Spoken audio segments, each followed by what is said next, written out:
हाँ तो स्टूडेंट्स ये रहा आपका सिम्पसन्स 3/8 रूल। ठीक है जी। अब ये भी मैंने खुद से मेंशन किया है, ऐसे आपको क्वेश्चन में मेंशन नहीं किया जाएगा, बस कहा जाएगा कि इस क्वेश्चन यानी कि इस टर्म को इवेल्युएट करें बाय यूजिंग सिम्पसन्स रूल। अब ये कैसे पता चलेगा कि यहाँ पे 3/8 रूल लगेगा, ये वैसे मैंने ये अलहदा से एक्सप्लेन किया एक लेक्चर में, बट यहाँ पे एक दफ़ा फिर से बता देता हूँ। देखें, वैल्यू ऑफ एन से पता चलेगा। एन की वैल्यू इवन नहीं होनी चाहिए, ऑड होनी चाहिए और मल्टीपल ऑफ 3 हो, तो फिर आप क्या लगाओगे, 3/8 रूल लगाओगे सिम्पसन्स का।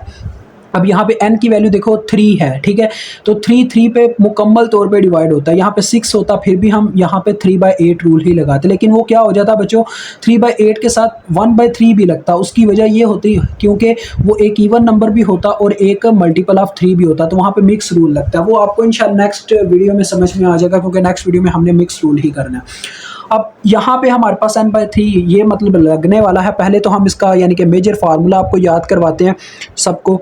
बच्चों, मेजर फार्मूला आपको याद होगा हमारे पास क्या था इसका,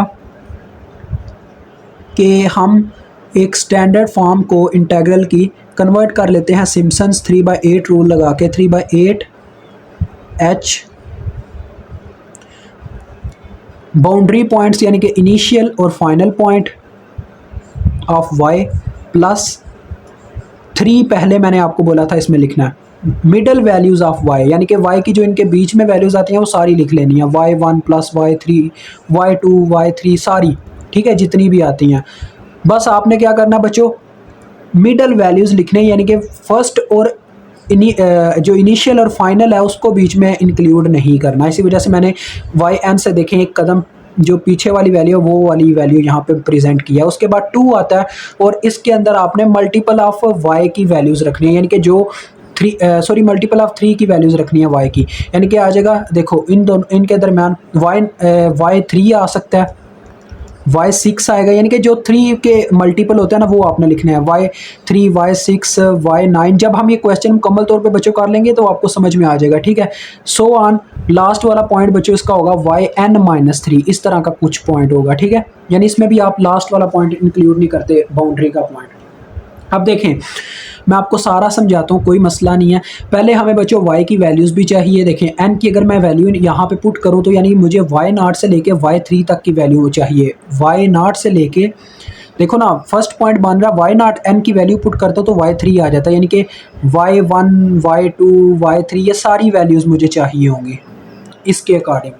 तो फर्स्ट ऑफ ऑल हम पहले h की वैल्यू फाइंड आउट करेंगे। आपको पता है, ये देखें, इसके साथ अगर कंपेयर किया जाए तो हमारे पास यहाँ पे a की वैल्यू क्या है, a की वैल्यू 1 है हमारे फंक्शन के अकॉर्डिंग, और b की वैल्यू क्या है जी, b की वैल्यू 4 है। f ऑफ x हमारे पास यहाँ पे क्या है, f ऑफ x e की पावर x है, और आपको पता होना चाहिए f ऑफ x ही आपका y होता है। तो ये सिंपल y है, हमें चाहिए y0 y1 y2 y3, तो इनको फाइंड आउट करेंगे। पहले हम h की वैल्यू बच्चों निकाल लेते हैं, जो यहाँ पे h हमने पुट करना है। यहाँ पे मेरे पास जगह है तो मैं आपको फार्मूला याद करवाऊँ, b minus a over n, याद है ना, ये वाला फार्मूला हम अप्लाई करते हैं। तो b की वैल्यू 4 है, 4 माइनस a की वैल्यू 1 है और n की वैल्यू 3 है, तो ये तो 1 आ गया, चले कोई मसला नहीं है, h 1 आ गया, ज़्यादा अच्छी बात है।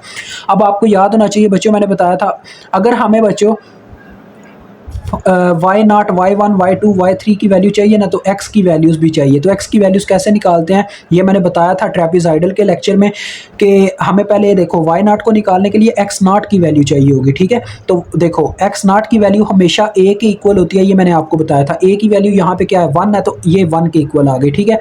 अब नेक्स्ट अब आप क्या करोगे, y0 निकाल लोगे। देखो यहाँ पे आया y0 which is equal to आया f ऑफ x0, यानी कि x की नॉट वाली वैल्यू आ गई, e की पावर x0 आ जाएगा। x0 कितना है बच्चों, 1, यानी e की पावर x0 यहाँ पे अगर आप लिख लो तो नेक्स्ट पॉइंट में e की पावर 1 ऐसे लिखोगे और फिर कैलकुलेटर को बोलोगे तो वो आंसर दे देगा। ये मैं आपको बाद में ना सारे आंसर यहाँ पे निकाल के दे दूंगा, क्योंकि ये कैलकुलेशन है, ये हो जाएगी।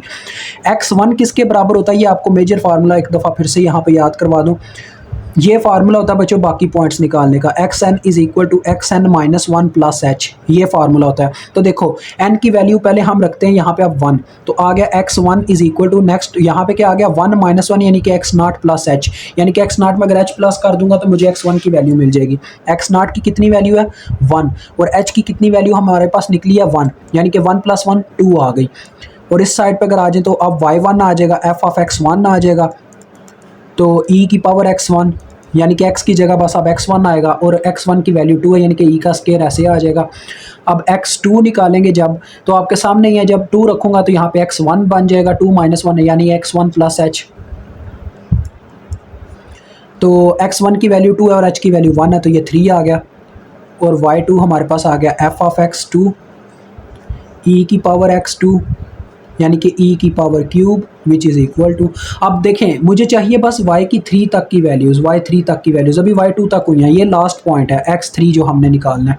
फिर हम फार्मूले में वैल्यूज़ पुट करेंगे, ये आ जाएगा x2 + h, फार्मूले में आप पुट करके देख सकते हो इसमें, तो ये आपके पास 4 आने वाला है। तो यहाँ पे आ गया y3 is equal to f(x3) यानी कि e की पावर बच्चों 4 आ जाएगी, ये मैंने डायरेक्ट ही लिख दिया, ठीक है। तो मैं अब इनको कैलकुलेट करके आपको बताता हूँ, क्योंकि मेन तो हमें ये वैल्यूज़ चाहिए। तो देखो तो बच्चों ये सारी वैल्यूज़ आ गई हैं मेरे पास, ठीक है। अब मैं डायरेक्ट बस फार्मूले में वैल्यूज़ पुट करूँगा। पहले तो चलें आपके लिए फार्मूला इस दफ़ा बिल्डअप करते हैं, क्योंकि प्रीवियस टाइम मैंने कोई नहीं था बिल्डअप किया, जो 1/3 सिम्पसन्स था, इसमें बिल्डअप कर ही देते हैं। देखिए n की जगह बस 3 पुट करूँगा, मेरे पास पहले नंबर पर आ जाएगा y0 + y3, ठीक है। Boundary points +3 into middle points, यानी इनके दरमियान जो जो पॉइंट्स आता है। अब देखो यहाँ पे आपने ऐसे इसको याद कर सकते हो, इस फार्मूले को भी डेवलप करना। देखो इन दोनों को छोड़ के जिनके बीच में बाउंड्री यानी बाउंड्री पॉइंट्स छोड़ के यानी कि जो भी मिडल पॉइंट्स बचते हैं वो क्या है, y1 और y2 है, बस इन दोनों का सम बीच में आ जाएगा। ऐसे यार याद रखो, ऐसे आपका माइंड सेट होगा। अब आगे 3 के बाद हमारे पास था 2 और इंटू, आपने आगे इसके अंदर क्या लिखना था बच्चों, आपने ये लिखना था कि मल्टीपल ऑफ 3 यानी कि y की वो वैल्यू जिसके साथ यानी कि मल्टीपल ऑफ 3 लिखा हो, यानी कि y3 y6 हो सकता है, y9 हो सकता है, लेकिन हमारे पास जो पॉइंट्स अवेलेबल हैं, क्योंकि बाउंड्री पॉइंट्स हमारे पास अवेलेबल नहीं है, जो पॉइंट्स अवेलेबल हैं वो दोनों जो हैं उसमें से कोई भी 3 के ऊपर मुकम्मल डिवाइड नहीं होता, क्योंकि 1 को 3 पे डिवाइड करोगे 1/3 आएगा, यानी कि 0 पॉइंट समथिंग आ जाएगा, वो डिवाइड नहीं होता। 2/3 भी करें तो वो तब भी नहीं होता, यानी कि इनमें से कोई भी मल्टीपल ऑफ 3 नहीं है, तो कोई भी नहीं है, तो लिहाजा इसके अंदर 0 पुट हो जाएगा। ये इसका फार्मूला ऐसे होता है, ठीक है।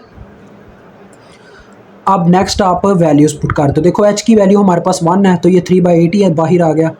y0 की वैल्यू आपके पास 2.7183 है, प्लस y3 की वैल्यू आपके पास यहाँ पे 54.5981 है।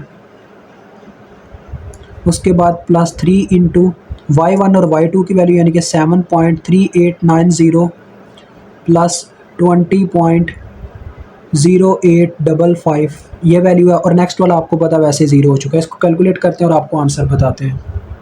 तो हाँ, तो बच्चों हमारे पास आंसर आ गया 52.4025, ठीक है जी। तो मुझे उम्मीद है आपको समझ आ गई होगी। अभी तक के लिए इतना ही, खुदा हाफिज़।